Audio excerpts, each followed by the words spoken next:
Happy holidays. Why do I give a fuck? Why do I give a fuck? Why do I try so hard? Why do I care so much? Welcome to Why Do I Give a Fuck? A cross-cultural conversation between myself, Diane Tate, And Johanna Thompson. In these times of great struggle and possible shift, we ask ourselves, why do we give a fuck about any of it? How does the lens we see the world through impact what we see? and what do we do about it? Hello. Happy holiday! Happy holiday! Happy Festivus. Happy who? What are Happy we talking about? Festivus.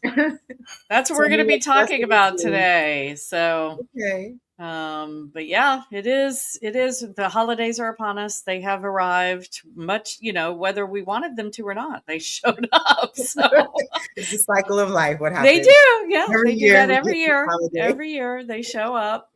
And so yeah. So and today is Festivus Day. I So don't we know were anything about Festivus, I so know. I don't know much about it either. So we're going to talk about it today and kind of get in the know with that kind of thing. Do it yeah, that's the question of the day. Do we care about Festivus? do we care about Festivus? Do we Let's care? find out. I'm curious to know if I care about Festivus. Well, Festivus lands on December 23rd, which is today. And in my research, I found that it was apparently a made-up holiday that was celebrated in the household of head writer for the show Seinfeld, Dan O'Keefe. He was also he played Seinfeld's dad in Okay. the show. I don't know And Seinfeld too much. Too well. yeah, Yeah. yeah. Uh-huh. Yeah, so I struggled with wanting to talk about this. Actually, I was sharing with you a little bit that because I am not.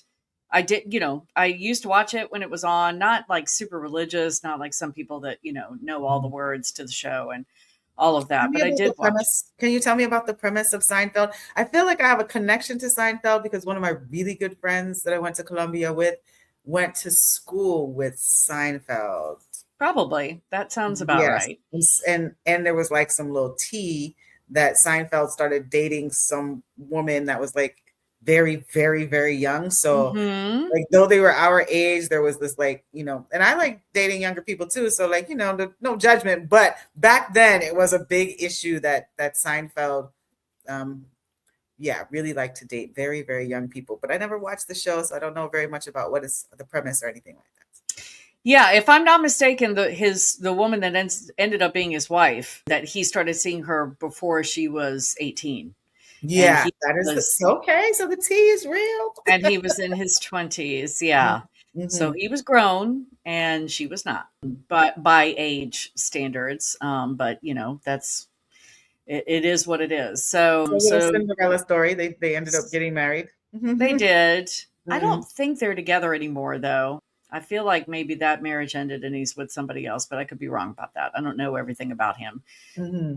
But the show was, I'm going to use the term loosely, groundbreaking, because it was essentially a show about nothing. Mm. So it was one of those ensemble cast shows Okay. where you had best friends that were living in close proximity to each other, kind of like a Friends show, but a more deeply Jewish / New York version of, because Friends was set in New York as well, and Oh, David was it? Schwimmer, yeah, and David Schwimmer was Jewish, and Monica, his sister was Jewish, but they didn't do a lot. Friends, I don't remember Friends doing a lot. Again, another show that I was on the periphery of watching. I didn't watch it religiously like some people do. My younger sister's one of those people, but they didn't. I don't think they dealt with Judaism and with that Okay. element in their relationships as much as Seinfeld Oh, does. so Seinfeld actually discusses and talks about Judaism. Yeah. I mean, yeah, Hmm. and because Jerry is Jewish, and I believe his friend is, and then Jerry's parents are part of the show, and they're of course Mm. very, very Jewish. What I've been learning though, and as part of Festivus, I looked it up, so I wanted to get like a definition of what it was. So if you're hearing about Festivus for the first time, this is the definition that that AI has given us. So Festivus is a secular holiday, so it's not necessarily based in any kind of religious theory, celebrated on December 23rd as an alternative to the perceived pressures and commercialism of the Christmas season. So I thought that was interesting because you and I have talked about the capitalism, the celebration of capitalism in this holiday time, and whether or not we were going to try to avoid that. And so I thought that was an interesting definition of what Festivus would be. And there are rules apparently for Festivus. So tell me the rules in our holiday celebrations. In our Googles, some of the rules that came up was they involve an unadorned aluminum pole. So I guess that's an alternative to a Christmas tree or a Hanukkah bush, as I've heard some folks bring that element of a tree into the Hanukkah celebrations. A dinner, usually meatloaf, apparently. The airing of grievances or complaining about others. Feats of strength, which I guess in Dan O'Keefe's household was wrestling the head of the household until pinned. And Festivus miracles, finding small, insignificant miracles that happened during the day. So that was my lovely. Insignificant miracles are lovely. Yeah, I like the miracles part. I like the miracles part. I have to say, that when I saw the airing of grievances, of course, my brain first went to how white people love to have grievance. White grievance is a thing, and we're all living under that in such heavy order these days. Always have been. Members of our society have been living under it for hundreds of years. But white people are now living under it, and so we're more aware of it. And so when I was thinking about the airing of grievances, one of the first things that came up for me was feeling some sort of way about even talking about this, because Jerry Seinfeld has revealed himself to be, and maybe always had revealed himself to be, but I didn't see it, as being a very deep Zionist, very much in favor of Israel, very much in favor of what Israel is doing to the Palestinians, to the point of basically saying they all deserve to die, so just have at it. And I'm paraphrasing. So I struggled with wanting to talk about this, actually, because I didn't want to give it any kind of, I didn't want to whitewash the Zionism that is embedded in these people that created this holiday for today. So I just wanted to put that out there, full disclosure. We understand where this comes from. We understand, I'll speak for myself. I understand that Jerry Seinfeld is hugely, hugely, hugely problematic. And I am not suggesting that anybody watch his show anymore. This is not an endorsement of that, but we thought it would be a fun little diversion to talk about how it weaves in to the holidays as we're experiencing now.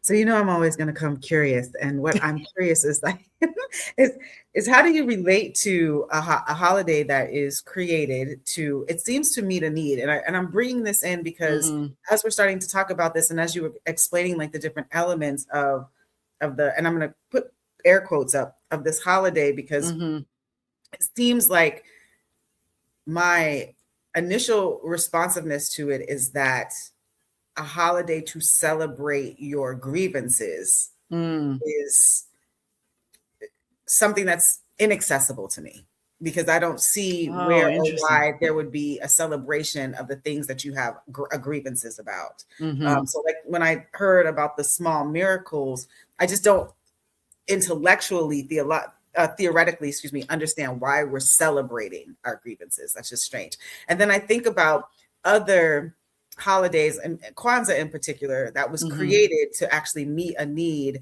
of a demographic of people in the United States with completely and totally different elements. And I would love to go through that, since now we're talking about these kind of alternative, non-faith-based holidays that are celebrated towards the end of the year as alternatives to what we've already named as a capitalistic holiday, which is a secular holiday in Christmas, though it was initially started as a faith-based Christianity held type of celebration. So all of these elements have come into my mind as you brought up a Festivus, and we're talking about celebrating grievances, thinking about Christmas, which is a kind of a universally known and in that holiday celebrating Christ, but it's kind of moved so far from that, Oh in my yeah.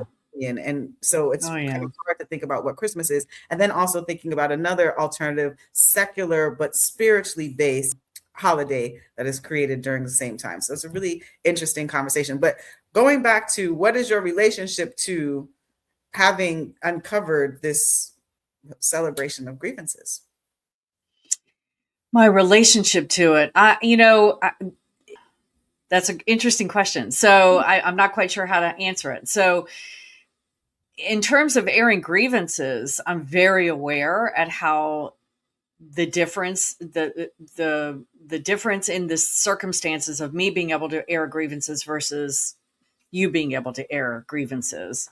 And I'm also very aware of how white people never miss an opportunity. Often whiteness, let me say that, never misses an opportunity to air grievances, no matter who's listening. I was watching another Karen caught on camera video the other day of a woman that was just going nuts over something stupid. And so my first inclination is to not want to air grievances unless it's about Zionism. That's my top grievance right now. So if we're airing grievances, then I want to talk about, that's my top grievance in the world today and anywhere Zionism today. and like that we're airing grievances. Yeah, I mean, I don't feel like I should be airing grievances. I don't feel like I should be. I mean, I got grievances, but I Mhm. don't feel like I have the right to air them because in this world where whiteness rules the space, I it's always available to me to air grievances, and so I Mm. try to be really mindful to not do so, I guess. Yeah. And that is what I find fascinating. Thank you for saying that out loud, is that this holiday comes from such a place of privilege Yeah. where you want to designate an opportunity for you to celebrate all of the things that you want to be in grievance. And I'm curious as to what the purposefulness of it is. Like, what are the outcomes? Is it Right. a form of healing to be able to say, I'm not, and this is how I receive the holiday as like a spoiled little Yeah. child who's having a tantrum. Like Festivus for me sounds like an opportunity to celebrate and be in the rightfulness of having a tantrum, which I Mm, don't understand what the point of being a parent. I don't understand what the point of the tantrums are. Sometimes we need to find ways to express ourselves. And so the restorative healing side of me is like, okay, break a glass, beat a wall, write a piece of poetry, make some music or that kind of stuff to get the emotions that you are having hard times working through out. I mhm, understand mhm. that. Airing grievances as a celebration, again, I'm just going to say, is so inaccessible to me. Yeah. I just, I don't see what the purposefulness of. And maybe it is also because I come from marginalized community where when we are communicating our grievances, they're not heard very Mm, often. Okay. And so now having a reflective thought about that, would there then be a benefit for folks from marginalized communities to have this opportunity for their grievances to be heard? But then what are you going to do with it? Like right. after you've aired your grievance, I'm not going to say I'm ever going to celebrate any type of thing that I'm grieving about. There's not a Mm, celebration around something that I'm grieving about at all. It literally doesn't make sense to me. mhm. And, and then wanting to have some type of a resolution if I'm airing my grievances that I know that it's going to be heard and my needs are going to be met. I think that would Mhm. be something more of a celebration and have a purposefulness and intention of deciding to create a holiday off of. Yeah. Well, Moment I of think it's you. for Sorry. that. No, I'm I just think saying it's moment of silence for that. Like, yeah. No. Yeah. uh, I mean, I think it's uniquely white to mm, create a celebration for airing grievances, and there are going to be folks that are listening or watching that are going to say, "Well, they're Jewish, so they're not white," and mm. that's a whole nother Yeah. conversation. Yeah, Because I I qualify people of Jewish faith to be people of Jewish faith, and then identifying that the original Jewish people came out of Africa. Well, all the people Right. came out of Africa. Right. I'm always They all say came that. out of But like the Africa. original like creation and development of the faith base is a very African thing. And people Right. like make the disconnection that people of Right. Jewish faith, which is why I name it that way, are Jewish, because they're not. Right. Yeah. Well, Mhm. but also too, I mean, I think of, when I have conversations with people who want to say, well, I'm Jewish, I'm not white. If they present As where they whites. look like me, Mhm. to me, when you walk into a room, when people see you, they ascribe to you the whiteness privilege that comes with the way your hue presents to their eyeballs, then you are benefiting and experiencing the benefits of whiteness. So it Mhm. doesn't matter to me what your background is, whether you're, and I know, I feel like, my opinion, that that has been a thing for especially Zionist Jews who want to separate themselves from any privilege, because being a perpetual victim is part of that narrative. Mm. And part of the Zionist narrative. This is not, please understand, this is a difference between Judaism and Zionism. So the part of the Zionist narrative is perpetual victimhood. And it's very difficult to say I'm white and I benefit from white privilege while also being a victim. And so to me, when I've had interactions with people who identify as Jewish and who present like me visually, and who want to say, well, no, I'm Jewish, so I'm just as oppressed as someone who looks like you, I, I it hasn't always gone that great, because there's been pushback. I've pushed back on that and said, if you walk into a room and nobody knows what your name is and nobody knows what your ethnicity is, and they see that face, you're going to be ascribed white privilege. Mhm. And it's often really challenging for them to hold that perpetual victimhood mindset and say, yes, I have white privilege at the same time. So Yeah, and I'm thinking about the yes that I am offering in this moment is having had the experience of sitting with people who sit in the intersections of their whiteness, mhm, white presentingness, and their faith base. And what I understand, and coming from a place of marginalized community where the intersections of oppression that I experience come from many places, mhm, I do have an understanding of being in an identity that you don't wear on your shoulder, mm, but you get to sit in the knowledge of the oppression that exists because of your community or your belief system. okay. So I liken it in onto being female bodied and being able to sit amongst boys who feel comfortable being in the boys club with you around for whatever Mm, reason. And I cannot hide that I'm not, I mean, I can like do a whole bunch of things to try to not look like I'm female bodied, but I pretty much present as a high femme. It's what I'm gonna say. be So, gorgeous. so sitting in a space, and I've gotten the privilege of being able to do that, and especially culturally being in Jamaica now, right? In a Mhm, space where mhm, surrounded by a whole bunch of men who have a whole lot to say, and culturally, women don't contribute to those conversations. So like you mm, literally just being able to hear how they're talking about things.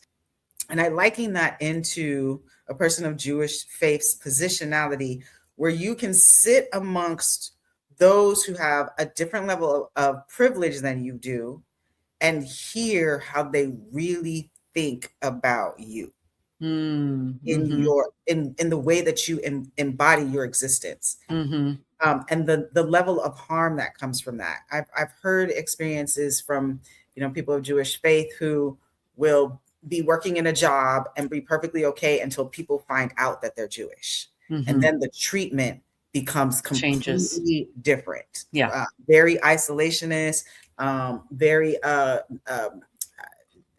nitpicky, like the little mosquito bites, that Mhm, always comes out, like just like underlying things. Oh, mhm. but you mustn't do that because you're Jewish. Othering, a ton of othering that occurs. Yeah, yeah. And no matter what intersection you come in, that is harmful in the completion of our humanity as us working together as an ecosystem. So I do understand oppression has its different impacts. It's Mm-hmm. all impactful. Mm-hmm. And I think there's a benefit when we are in consideration of where the different oppressions are and how they come out of capitalism and this hierarchical supremacy that we exist under. Mm-hmm. And people who get to experience the intersection of white privilege and being of Jewish faced oppression, I offer the suggestion that those people come into that presence learning how to negotiate that intersectionality in the same way that somebody who doesn't have the opportunity, not in the same way, with the consideration that oppression that you cannot hide behind, like being Mm-hmm. a female bodied human being or being a non-white colored skinned human being, Mm-hmm. Mm-hmm. is a difference. I agree. And That's way to get to yeah, a yeah. place of understanding. So I guess that would be my grievance if I'm participating in Festivus today. My grievance is that acknowledging and recognizing that there are impacts of oppression that occur for people who are white presenting, and recognizing that you still get to be in the benefit, especially in the US, of your white presentingness before you have to deal with your oppression. Whereas somebody who cannot hide their oppression has to deal with that before they have to deal with the other intersections of who they are. Absolutely. And there's no ability to hide. There's no, I mean, I remember when I was living in Charleston, you just reminded me of an experience that I had. I was living in Charleston, South Carolina, and as a white person, every space that I walk into, people would just assume that I believed the way they believed, whatever those beliefs were. And so I would often wear big pins that would have sayings on them that were very counter to what people would expect someone that looked like me to believe. Mm-hmm. And I was walking through downtown one time and I had "White silence is violence" pin on my shirt. And I had a white man walk past me and call me the C word underneath his breath. He didn't even have the balls to like say it out loud as he was walking past because of that pin. And I remember that I remember reflecting after that was why I wore those pins. I mean, people saw me I always had a pin on. It either said Black Lives Matter or White Silence is Violence. I had a pin that I used to wear that said White Lies Matter, LIES. Mm-hmm. And let me tell you the amount of times that white people would smile when they saw it. And then I would stand there and I would say, "Read it again." Mm-hmm. And they would read it again because they were putting a V in it. Yeah, they automatically saw their what brains. They thought it said "White Lives comfortable. Matter," and they thought it was cool. And every time I saw that smile, I was like, I invited them. I said, "Read it again," and they would read it again. They go, "Oh, oh my, clutch a pearl!"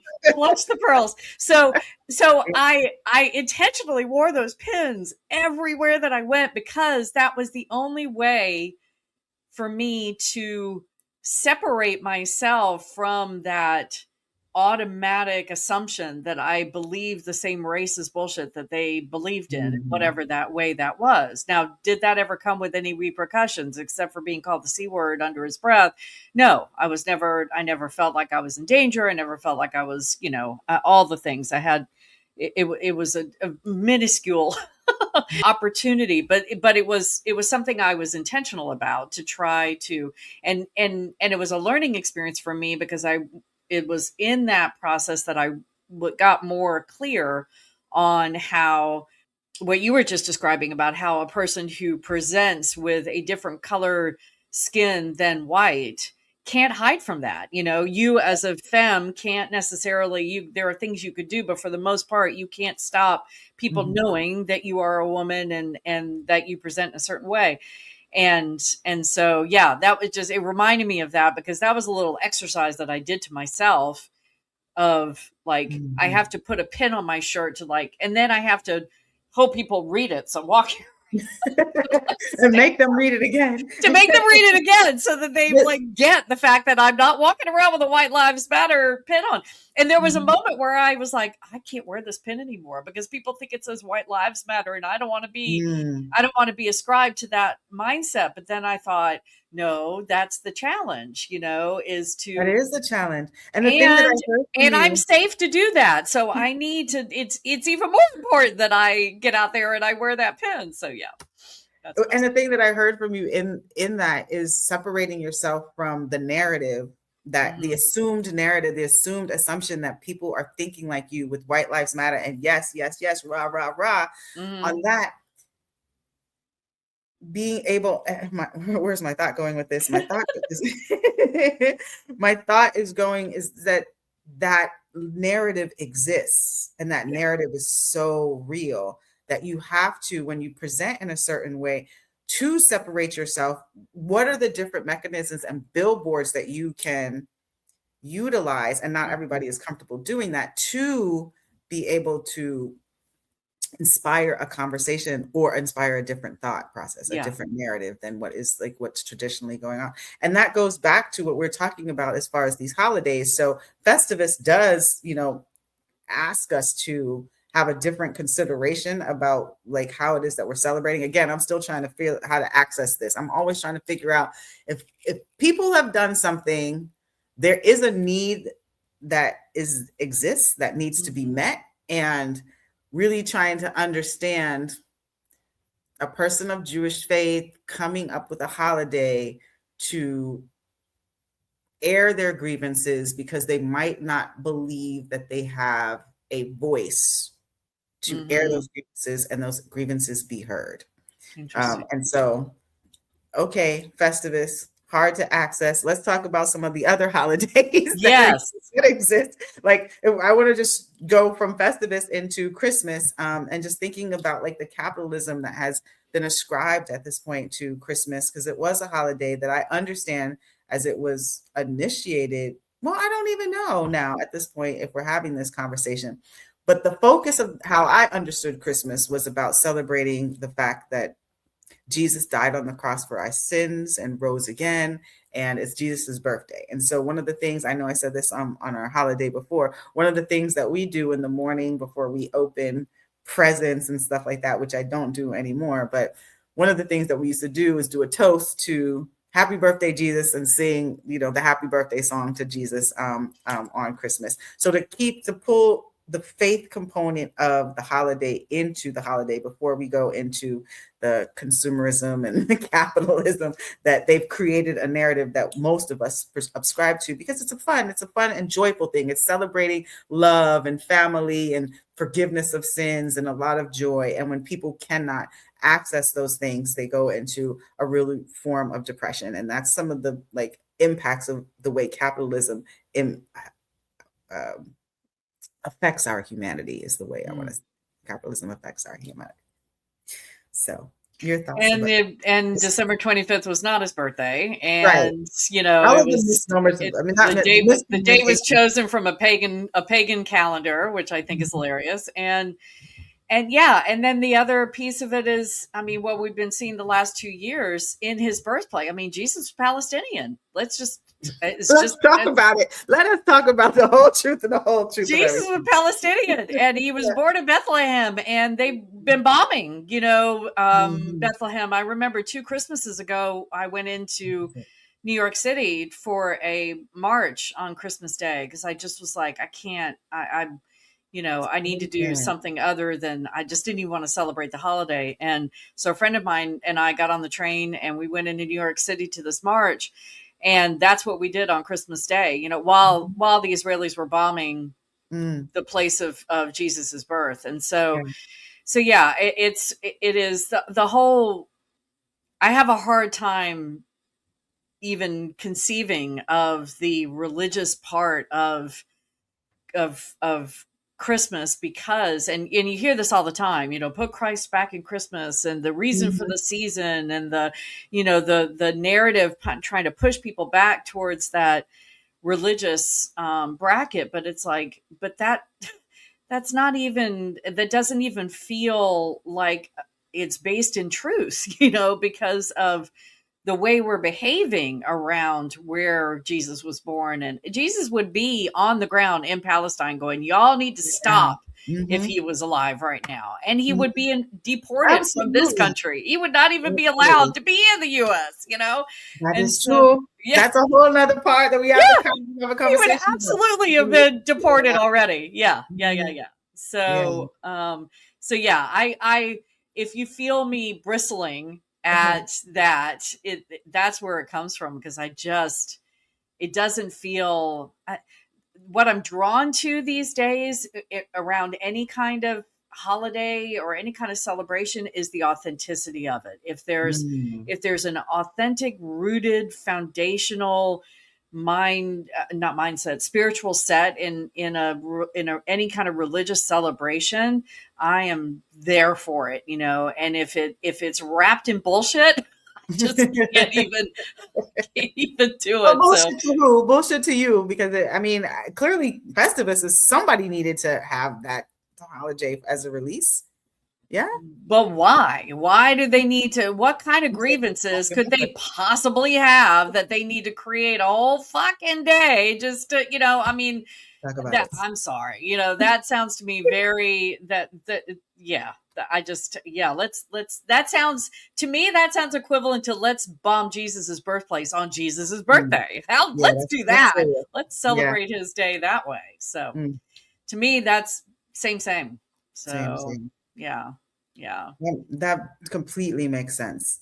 Then I want to, on that note, introduce a completely Yes. different holiday, which is Kwanzaa. And it's Mhm. not religious based at all. It's a cultural holiday that was created to meet a need in the United States, particularly for the African American population.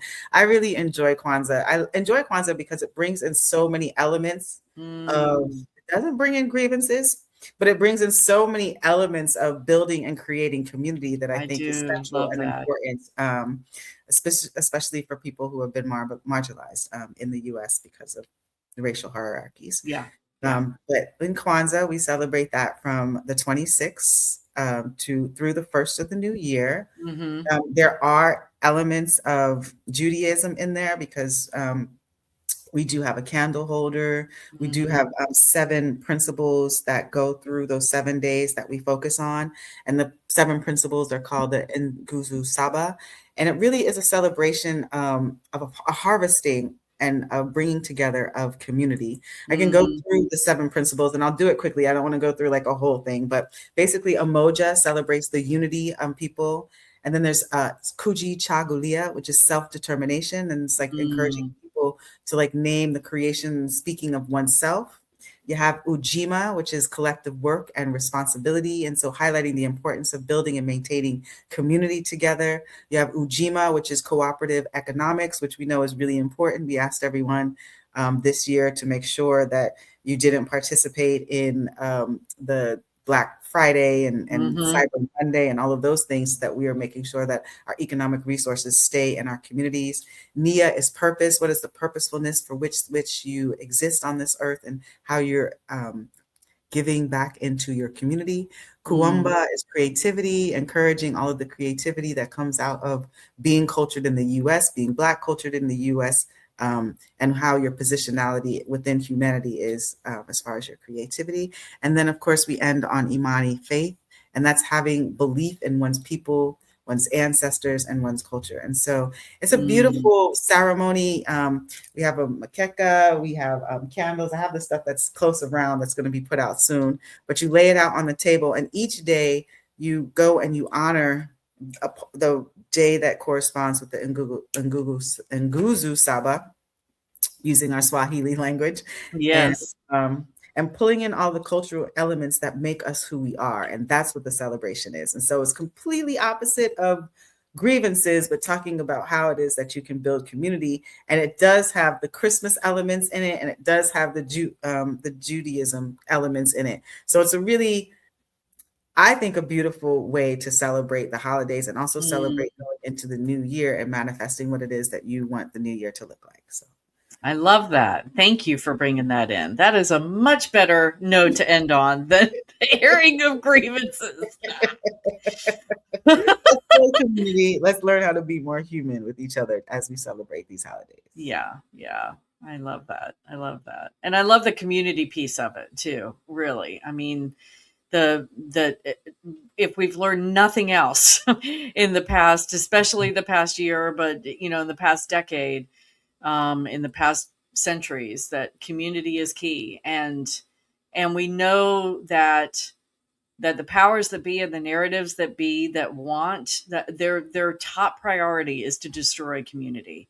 And so we have to work that much harder to keep rebuilding. And we're going to talk about that for the new year, reimagining. How do we reimagine this community that the dominant narrative is trying so desperately to dismantle? So a narrative, I'm not going to call it dominant anymore. I'm just not going to ascribe that to okay. it. Love that. Because the narrative is shifting. It's changing. It's like recognizing who's trying to maintain their position of power, and they're losing that battle. But I love that.